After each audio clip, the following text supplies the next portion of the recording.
Oh, guys. Oh, boy, oh, boy, oh, boy, oh, boy. Oh, boy, your boy is coming off of a big win for his girl, Montana De La Rosa.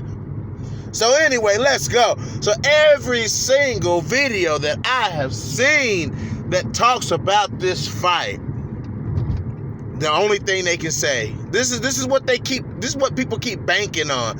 You know what I'm saying? Because so many people lick Valentina's nuts. You know what I'm saying? Like, I'm not saying that, you know, that it's bad to be on Team Valentina like that, but let's stop licking Valentina's nuts, y'all. You know what I'm saying? Okay, Valentina's a dominant champion. She's beat up a whole bunch of fighters she's beat up a whole bunch of one-dimensional fighters. You know what I'm saying? Like, this is every fight that Valentina's had since she's been in flyweight, she's beat up one-dimensional fighters. She's beat them up. She's beat up one-dimensional fighters. Guys, when you have somebody like Valentina, who's so good at what she does, everything she does is so good, it's gonna take somebody, you know what I'm saying, who can do both. It can take somebody who can do it. It's gonna take somebody who has it's gonna take a well-rounded fighter, somebody who has a solid striking game and a very good ground game to get and hang with Valentina Shevchenko. I'm telling you guys, I'm telling you now. You know what I'm saying? Okay, let's rewind back. Let's rewind all the way back to the scraping beginnings of the flyweight division. Okay, and when I said, guys, Montana De La Rosa is gonna do well in the UFC. God, I feel like I sound like a broken record sometimes, y'all. I feel like a broken record sometimes. I feel like I have to keep saying the same thing over and over and over and over and over. Jesus. Guys, Montana De La Rosa is doing very well in the UFC. That's one thing that I'll happen to be right on. Not that I have to be right, but guys, I mean, what? Jesus Christ, man. All right. So everybody saying, oh, Montana De La Rosa striking. Dude, Montana De La Rosa striking look good in this fight. I mean, it is what it is. De La Rosa striking look good in this fight. I seen De La Rosa throwing a beautiful jab at Mauro Romero Borella, using angles with that jab. You know what I'm saying? For Montana De La Rosa to not be a striker, she does a lot of things very well, guys. You know what I'm saying? She establishes a really long, stiff, straight jab. You know what I'm saying? Which I like about Montana. Now, when she was fighting KGB, she wasn't throwing that stiff jab. She was throwing a pawing jab. You know what I'm saying? But Montana De La Rosa against Borella, against Ostovich, she was throwing a very stiff, very stiff jab. You know what I'm saying? And was really catching Borella with that jab.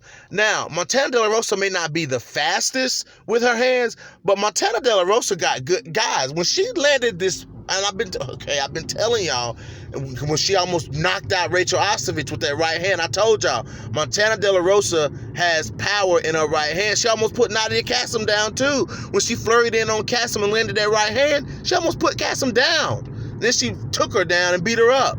You know what I'm saying? Guys, Montana De La Rosa is a very well-rounded and very dominant fighter, guys. I don't know how many times I have to keep telling y'all that. You know what I'm saying? The reason y'all say Montana De La Rosa, whatever, because she is not quite 100% ready to get in there and fight Valentina Shevchenko, because she has to claw her way up through the rankings. That's what she has to do, guys.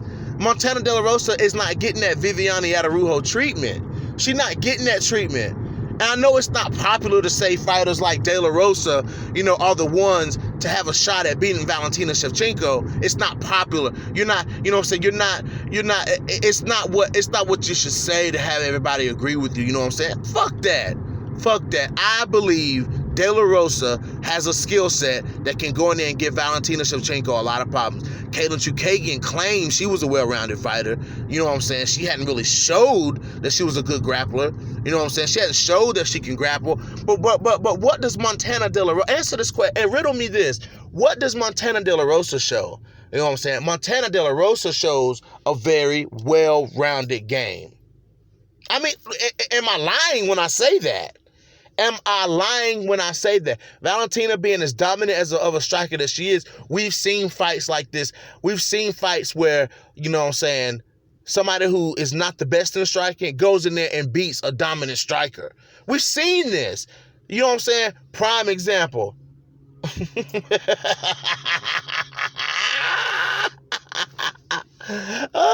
Hey guys, I'm telling you guys, when I was watching this latest fight with Montana De La Rosa versus Mara Romero Barella, it was very reminiscent. Like, her style is very reminiscent of Miesha Tate.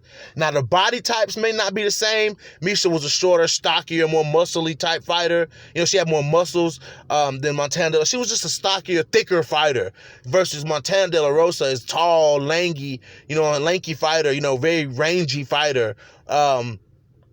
It still looked the same. The way they throw their punches, the way they, you know what I'm saying, the way they go for, you know, they dominate with the submit. The grappling even looks the same. Some of the positions that they like to be in on the ground is the same. You know what I'm saying? It's just the way they take their opponents down. It's very reminiscent of Miesha Tate. The way Miesha would strike, stand on the feet and trade with you, but then have you worried about that takedown. Like when in the third round of this fight, when Montana De La Rosa cracked Mara Romero Barella with that right hand, you know what I'm saying? That was very reminiscent of Miesha Tate versus Jessica Eye. You know what I'm saying? When she cracked Jessica Eye with that right hand, she also cracked Julie Kedzie in Strikeforce. She cracked Julie Kedzie with a right hand as well, and dropped Julie Kedzie and went in and dominated Julie Kedzie on the ground. You know what I'm saying? Guys, I'm telling you guys, the gap in flyweight is closing. It's closing. I'm telling you guys, there are fighters that are closing the gap on Valentina. You guys can say what you want to say in the comment section. You can be as what it just say. It is what it is. You say what you want to say.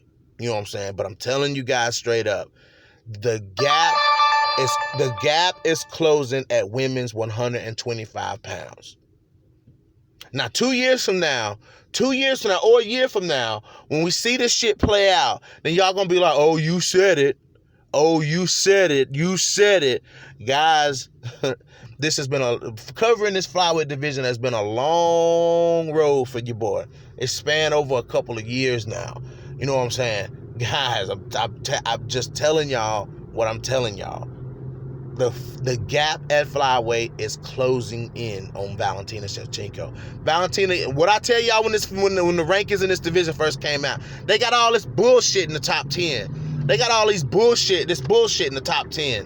You know what I'm saying? This is nothing but bullshit in the top 10. And Valentina is clearing all that bullshit out.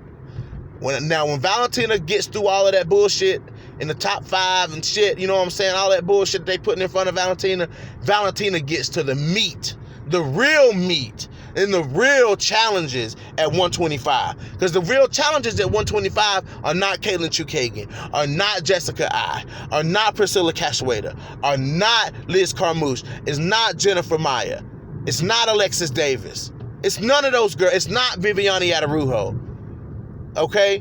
It's the Roxanne Modafferi's. It's the Jillian Robertsons. It's the Macy Barbers. It's the Montana De La Rosas. Those are the challenges at 125 for Valentina Shevchenko. Not the ones I mentioned, not the first ones that I mentioned, guys. And we all know this. We all know this. We all know it.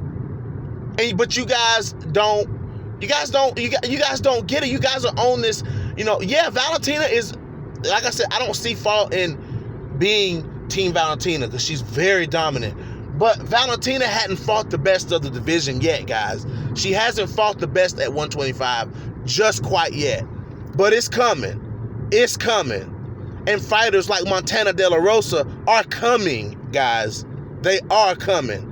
This is your boy BJ back from No Filter MMA. Drop those comments in the comment section. Hit that like button, hit that dislike button. And if you haven't already, hit the subscribe button. And I'm out.